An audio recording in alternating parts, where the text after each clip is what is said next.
जोधपुर लक्ष्मी नगर स्थित जय गुरु शुभ पाशु पौषशाला में जय गच्छाधिपति 12वें पट्टधर आचार्य प्रवर श्री पाशु चंद्र जी महाराज साहिब का 64वां दीक्षा दिवस एवं प्रवचन प्रभावक डॉक्टर श्री पदम चंद्र जी महाराज साहिब का 37वां दीक्षा दिवस मनाया गया। जैन समनी सुधन निधि जी के सानिध्य में व जेपीपी अहिंसा रिसर्च फाउंडेशन के तत्वावधान में दीक्षा दिवस कार्यक्रम आयोजित हुआ। दीक्षा दिन आया, सबके मन को पाया, करते सब जय जयकार। गुरु पाशुपदम के चरणों में वंदन है बारंबार। जैन समनी सुधन निधि जी ने प्रवचन देते हुए आचार्य भगवंत श्री पाशु चंद्र जी महाराज साहिब एवं प्रवचन प्रभावक डॉक्टर श्री पदम चंद्र जी महाराज साहिब का गुणगान किया।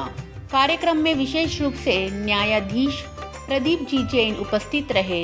इनका सम्मान जेपीपी अहिंसा रिसर्च फाउंडेशन जोधपुर के अध्यक्ष गौतम चंद जी खिमसरा ने माला व शॉल द्वारा किया। जेपीपी जैन अनुपेहा ध्यान योग एकेडमी जलगांव की ओर से जेपीपी जैन संस्कार वाटिका जोधपुर के शिक्षकों का सम्मान किया गया। इसमें कांकरिया परिवार के कर कमलों से श्रीमान मनमोहन रासगिया, श्रीमती अमृता जी भंडारी, श्रीमान गौतम चंद जी खिवसरा, श्रीमान निर्मल जी कुंबट, श्रीमती संगीता जी कांकरिया, श्रीमान उत्तम जी घिया, श्रीमती समता जी दर्डा, श्रीमान संकेत जी कोठारी, श्रीमती शीला जी कोठारी, श्रीमान अनिल जी मेहता आदि का सम्मान हुआ।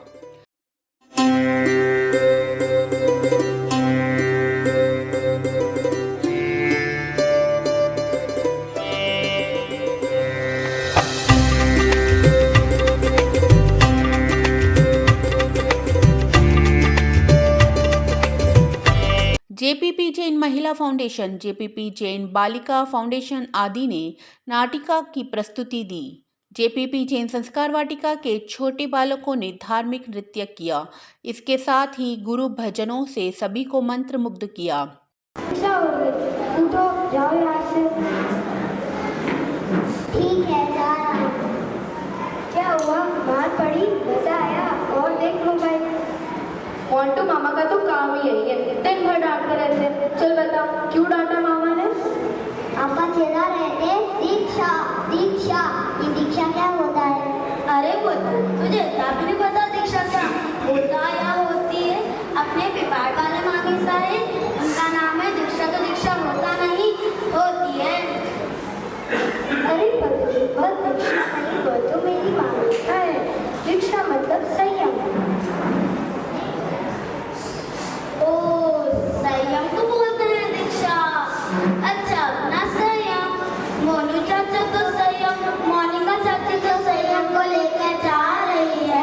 फिर हम किसके साथ खेलेंगे? हे भगवान, मैं बताता हूँ। सुबह शाम पापा का व्याख्यान सुनती हूँ। मैं बताती हूँ क्या होती है दीक्षा। अपने दर्शन को सुधारने के लिए जो करते हैं उसे कहते हैं दीक्षा। अपने दर्शन भैया को सुधारने के लिए दीक्षा लेते हैं। अपने दर्शन भैया तो पहले से सुधरे हुए हैं। अच्छा, दोबारा जाके बिगड़ गए होंगे। पर मोनिका चाची दीक्षा क्यों ले रही है?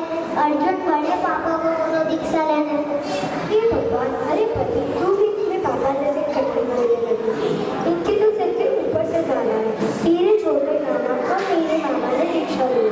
मैं बताती हूँ दीक्षा लेने से क्या होता है। दीक्षा मतलब अपने समाधि के लिए जो करते हैं उसे दीक्षा कहते हैं।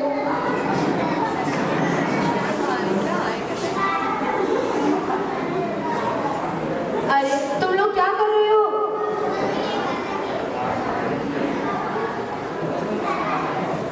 हमने तुमको जो समझाया वह समझ आया? अरे वही तो समझने की कोशिश कर रहे हैं कि इनमें से समाधि कौन है। हो गया, मेरा समझाना तो सर के ऊपर से गया था, तेरा समझाना तो पंडाल के ऊपर से गया है। अरे यह लोग ऐसे नहीं समझेंगे, इनको इजी करके समझाना पड़ेगा। आओ हम बताते हैं।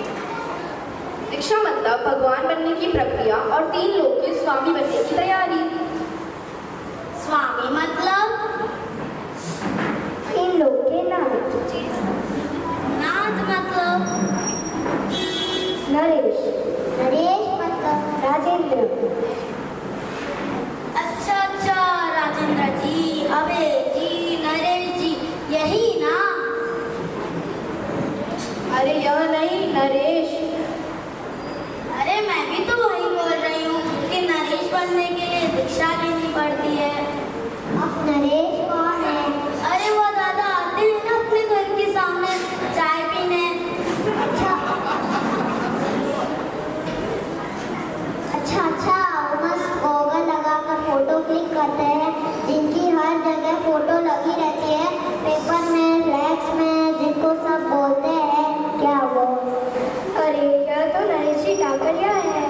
अरे यह तो लक्ष्मी नगर के नरेश जी हैं। हम तो 3 लोग के नरेश की बात कर रहे हैं। अरे बोलो, तुम लोगों को तो समझाना भी नहीं आता, तुम लोगों को तो ये भी नहीं पता दीक्षा क्या होता है। हम बताते हैं दीक्षा लेने से क्या होता है। दीक्षा लेने से माँ बाप का नाम रोशन होता है। लो बस इन्हीं की कमी थी, रोशन अंकल का भी नाम आ गया तो रोशन मतलब दीक्षा। वही दीक्षा मतलब संयम, संयम मतलब समाधि। नरेश जी, राजेश जी, रोशन जी, ऐसा करो, इन सभी का नाम बोलो, इसका मतलब दीक्षा है। चलो मामा से पूछते हैं दीक्षा का क्या होता है। मामा, दीक्षा लेने से क्या होता है? दीक्षा मतलब संयम।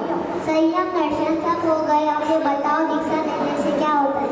मुझे तंग मत करो, मुझे बहुत काम है, मुझे काम करने दो, जाओ यहाँ से। चलो मोनिका चाची से पूछते हैं।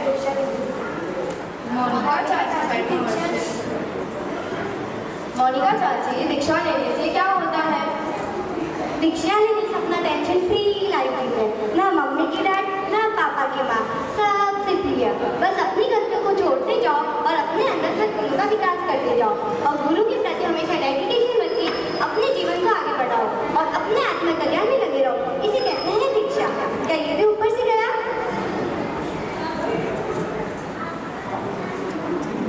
अरे आप सबको समझ आया दीक्षा लेने से क्या फायदा है? किसको समझ में आया हाथ उठाओ। तो फिर यहाँ क्या क्यों बैठे हो? चलो हैदराबाद दीक्षा लेने।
गुरुवर को वर्तमान जैन जगत के संत समुदाय के तेजोद्दीप्त नक्षत्रों की क्षेत्री में अग्रिम विराजमान प्रवचन प्रभावक बड़ी साधु वंदना के विवेचककार डॉक्टर मुनि श्री पद्मचंद्र जी मरासा के दीक्षा दिवस पर आज के सुनहरे पल पर एक प्रस्तुति कर रहे हैं नाटिका का नाम है पद्मचंद्र जी मरासा का बचपन से दीक्षा तक का सफर।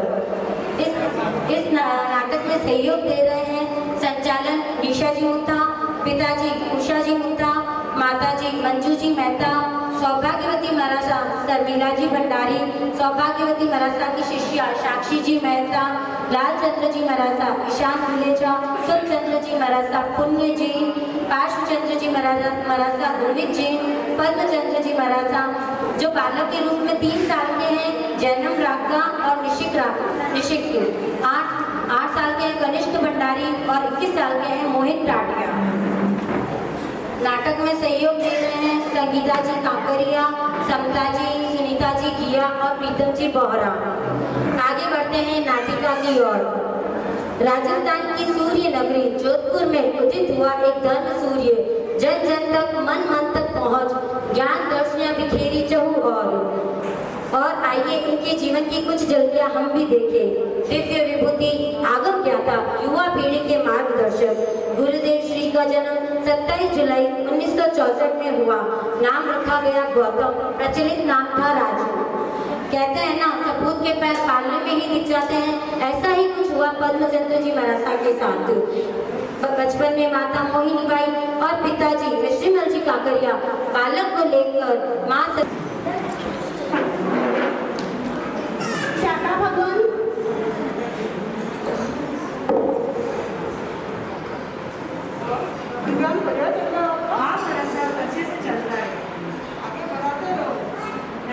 भगवान बालक कितने साल का हुआ?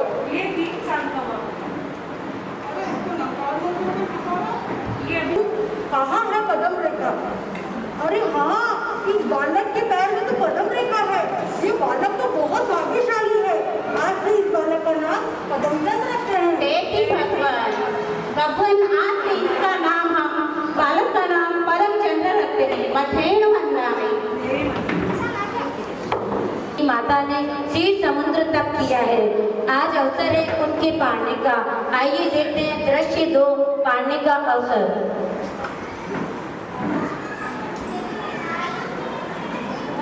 अरे पद्मचंद जी पिताजी दौड़ के जाओ और मरासा के स्थान जाओ और मरासा को बुला ला। जी पिताजी अभी बुला लाता हूँ।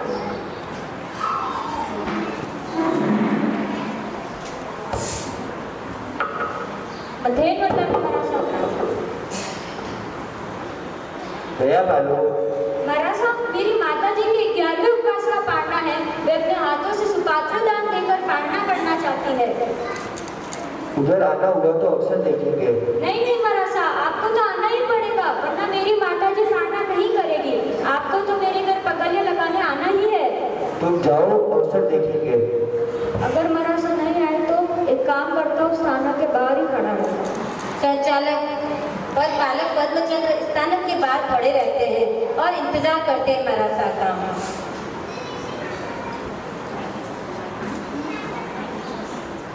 मरासा कोचरी लेने के लिए निकल रहे हैं और गुरु भगवान की आज्ञा लेते हैं।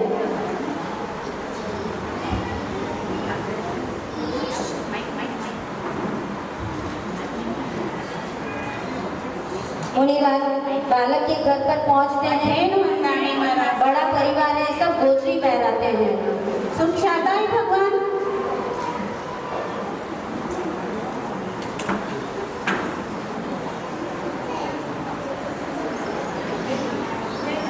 तीन नंदा विभाग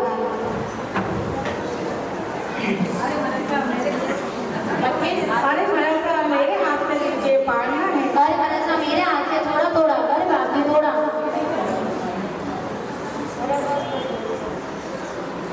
मथेण वंदना में मरासा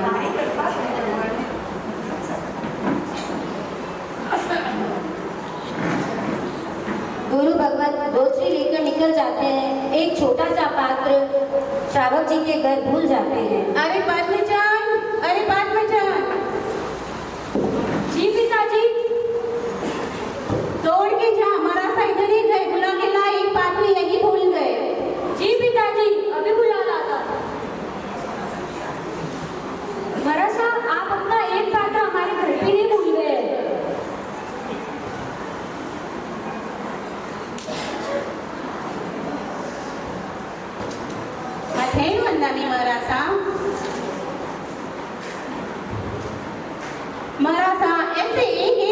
ग्रीस के घर भूल जाओगे तो गुरु भगवान को ले जाके क्या कहोगे?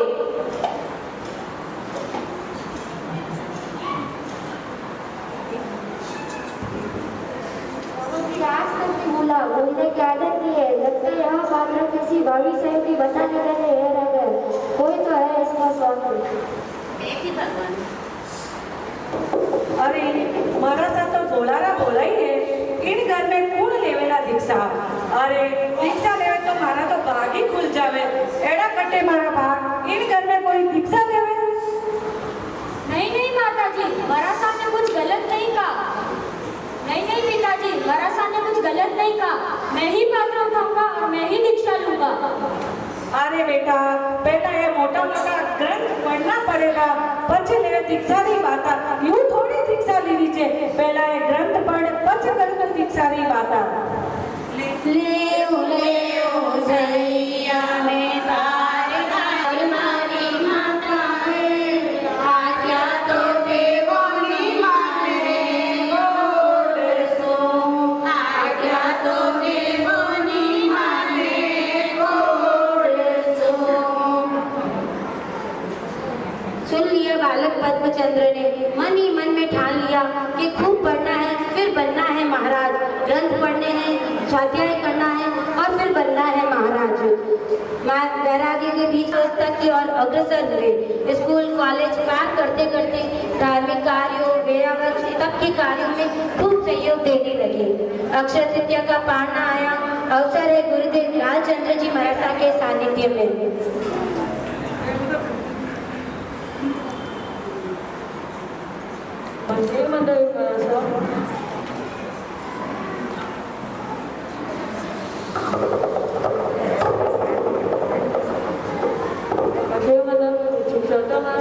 नया बालक, पारना तो हो गया, अब किस बात की देरी है?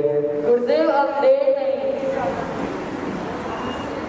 संतारी मंगलम अनंता मंगलम चिंता मंगलम चाहु मंगलम केली मंगलम।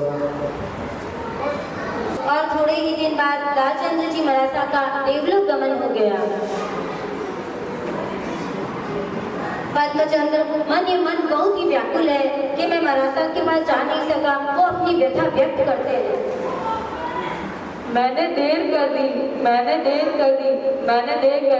मैंने गुरुदेव की बात पर ध्यान नहीं दिया। मैं गुरुदेव की मुख से दीक्षा मंत्र नहीं सुन सका। मैं दीक्षा नहीं ले सका।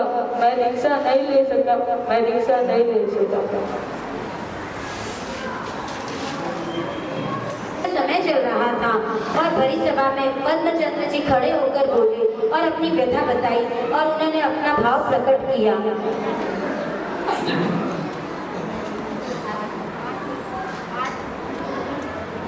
आत्मबंधुओं, संसार असार है, संयम निसार है। मेरे परिवारजन आज्ञा नहीं देते हैं, अतः मैं श्री संघ से आज्ञा लेना चाहता हूँ। यहाँ सभी उपस्थित सभी श्रोताओं के सामने मैं अपना दृढ़ संकल्प प्रकट करना चाहता हूँ। आखिरकार बड़ी सभा में पद्मचंद्र ने अपनी बात बताई और कहा कि मुझे दीक्षा लेनी है। मेरी परिवारजन मुझे आज्ञा नहीं दे रहे और मैं श्री संघ से आज्ञा चाहता हूँ। संसार कारो लागे मेरा, संसार कारो लागे मेरा, राम प्यारो लागे, मन छोटा सा बैरागी रो मेरा प्यारो लागे, मन छोटा सा बैरागी रो मेरा प्यारो लागे।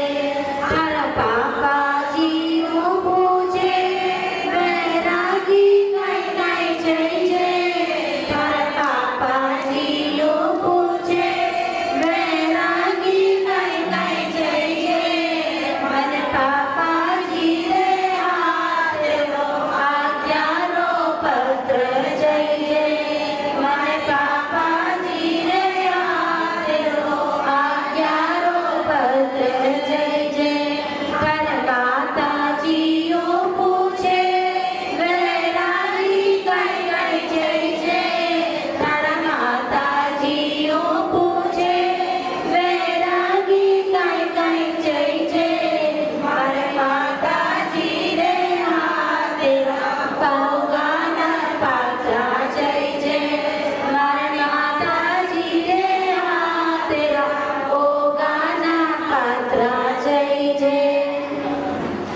पर बालक पद्मचंद्र अड़िग रहा।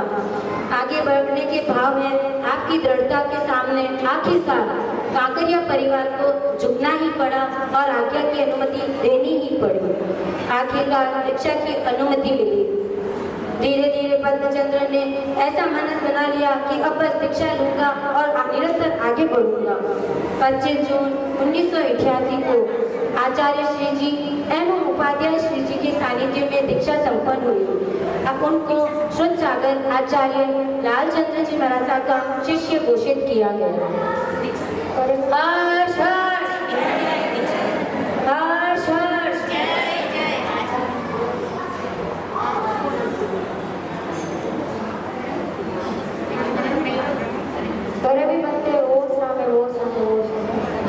दीक्षा संपन्न हुई। आज का दिन कैसा है? आज का दिन कैसा है?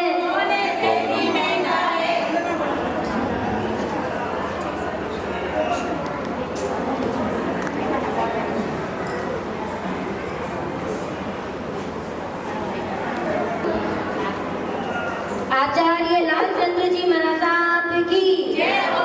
आचार्य सुखचंद्र जी महाराज साहब की जय हो।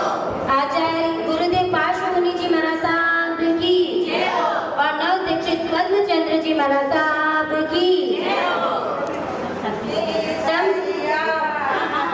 सब छोड़ी आपकी मुखारत से निकली हुई धाराएं ग्रंथों में परिवर्तित हुई। आपके बारे में कुछ कहना जैसे सूरज को दीपक दिखाने के समान है। आप अत्यंत करुणा में हैं, आदर में हैं। आपके लिए अंतर्मन से प्रस्तुत है यह गीत। केसरिया केसरिया आज हमारो मन केसरिया हो केसरिया केसरिया आज हमारो मन केसरिया। हम भी केसरिया तुम भी केसरिया हम भी केसरिया तुम भी केसरिया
जब तब के देखो नजारे, गुरु भक्त ये झूमे सारे।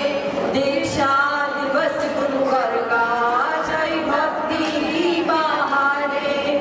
संयमी जीवन सफल बने यही कामना है, भावना शुभ कामना।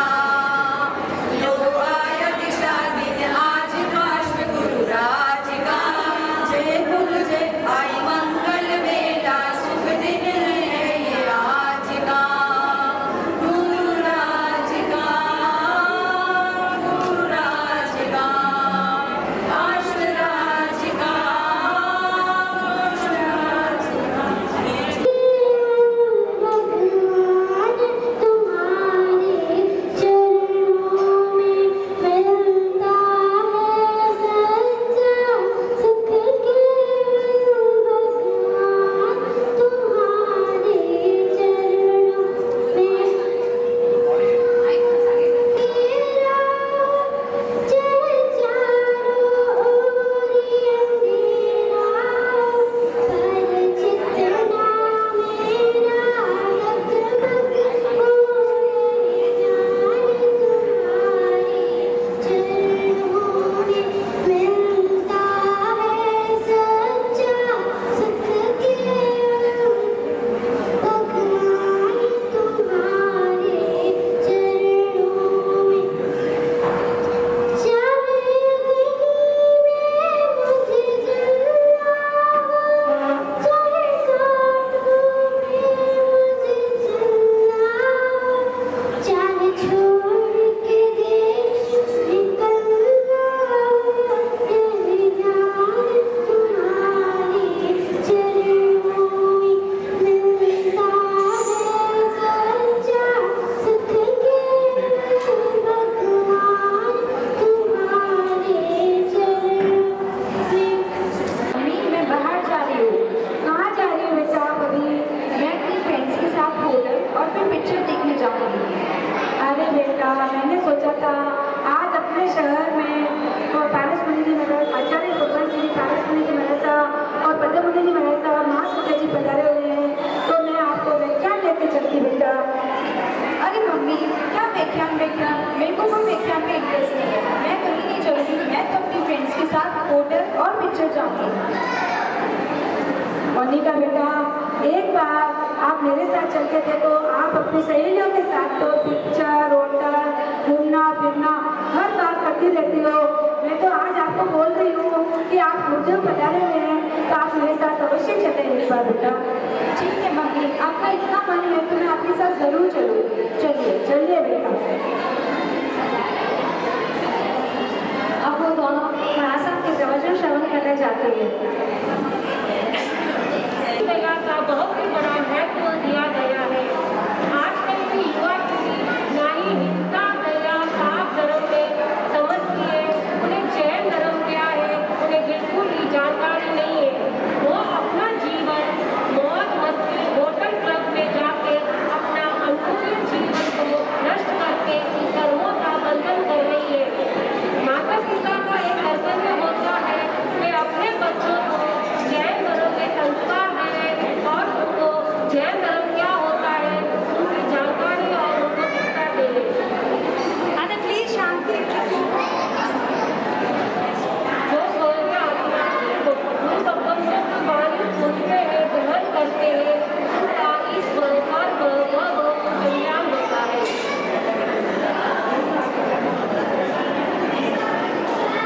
ये पहले दिन प्रवचन में गए और वहाँ से आए। अब दूसरे दिन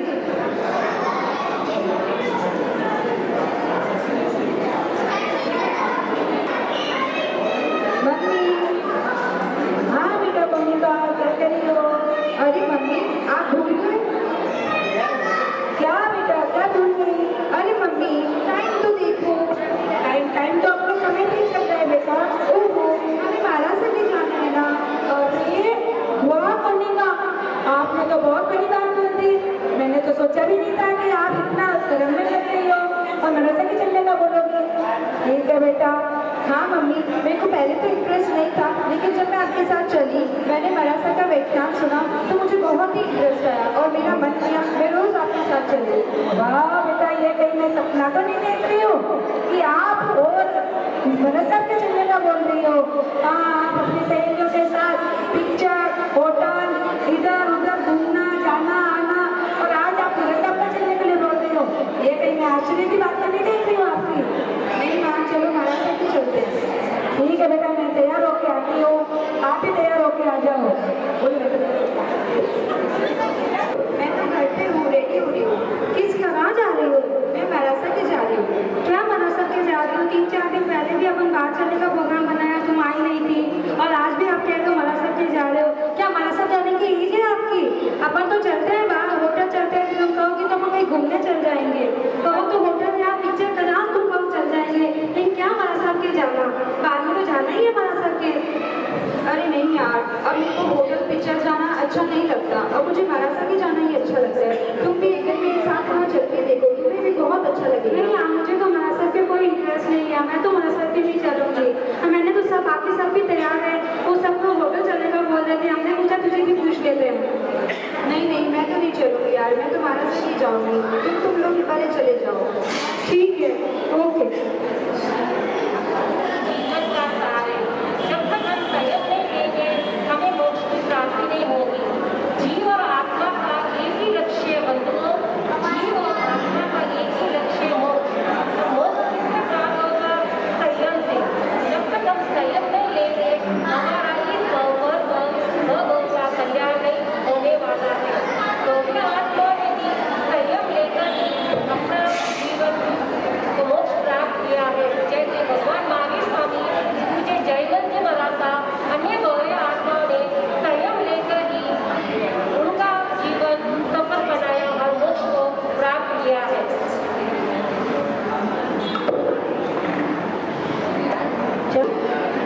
अरे बेटा, घर चलो, एक बार तो आप घर तो चलो। नहीं माँ, मुझे दीक्षा लेनी है, आप जाओ।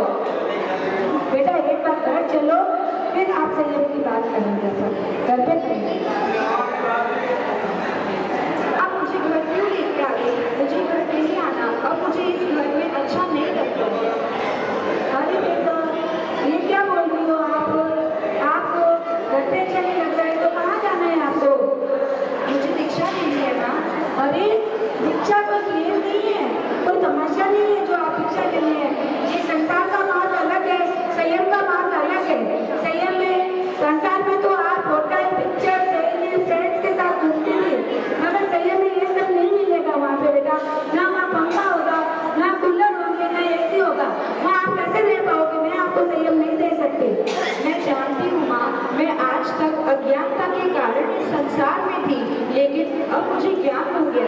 अब ये संसार मुझे आसान लगता है माँ। इस संसार में अब मुझे कोई रुचि नहीं है, मुझे तो संयम ही लेना है। अरे बेटा, कल मैं ये सपना तो नहीं देख रही हूँ कि आप संयम की बात कर रहे हो। संयम कोई ऐसे खेल नहीं है, आपको वहाँ पे रहकर साधु बहुत कठिन है, मुझे अच्छे से समझ आ। नहीं, मैं आपको संयम नहीं दे सकती बेटा, नहीं दे सकती माँ। अब मेरे मन में संयम, मेरे वचन में संयम, मेरी हर सांस में संयम है माँ।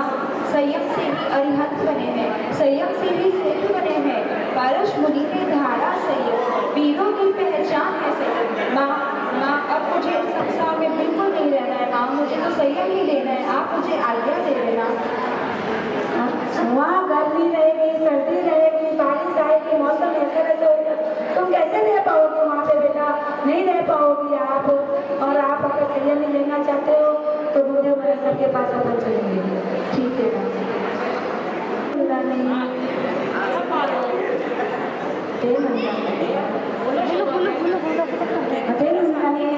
मेरी बेटी कोनिका का मन संयम की तरफ हो गया है और वो संयम लेना चाहती है। आपकी आज्ञा हो तो मैं उसे आपके पास संयम के लिए रखना चाहती हूँ। जैसे आप उचित समझे वैसे कार्य करें। धर्म के कार्य में विलंबन करना ठीक है।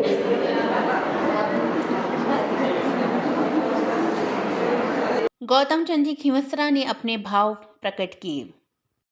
श्रवण भगवान श्री महावीर स्वामी के चरणों में वंदन।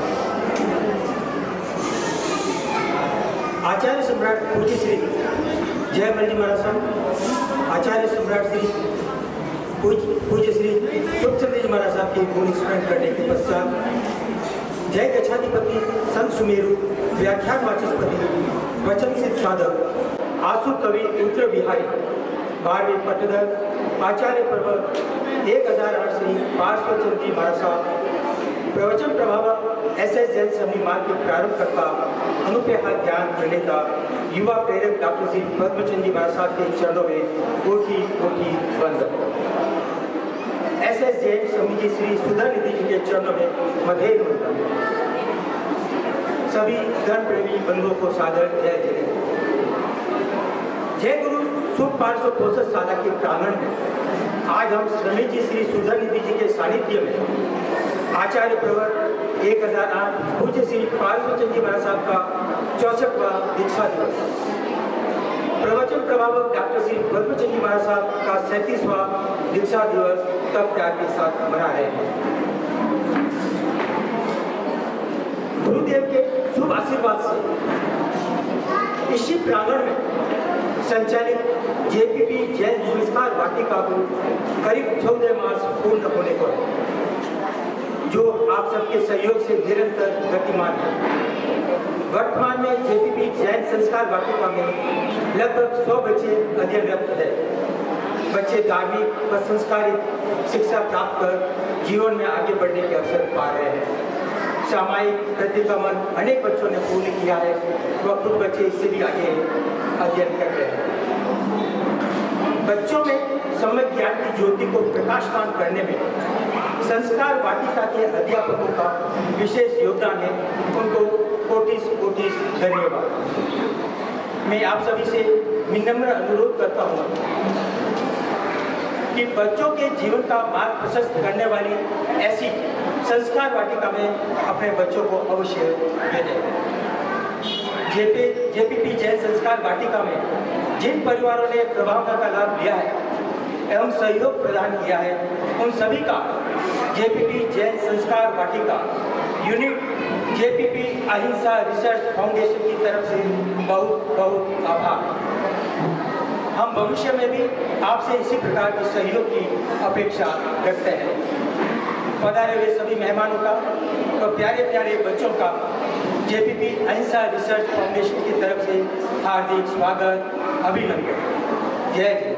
कार्यक्रम में वीर परिवार के श्रीमान भंवरलाल जी, रूप कंवर जी कांकरिया, श्रीमान सुमेरमल जी, किरण देवी जी कांकरिया, श्रीमान महावीर जी, सुशीला जी कांकरिया, श्रीमान निर्मल जी, निर्मला जी कांकरिया, श्रीमान ज्ञानचंद जी, संगीता जी कांकरिया को भी सम्मानित किया गया।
पर्यावरण प्रेमी एडवोकेट विजय जी शर्मा का सम्मान न्यायाधीश प्रदीप जी जैन ने किया।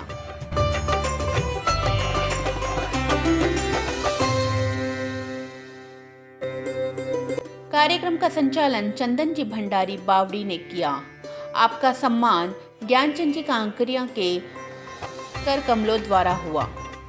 पीयूष जी आंचलिया, उत्तम चंद जी घिया व आशीष जी मेहता का विशेष सहयोग रहा।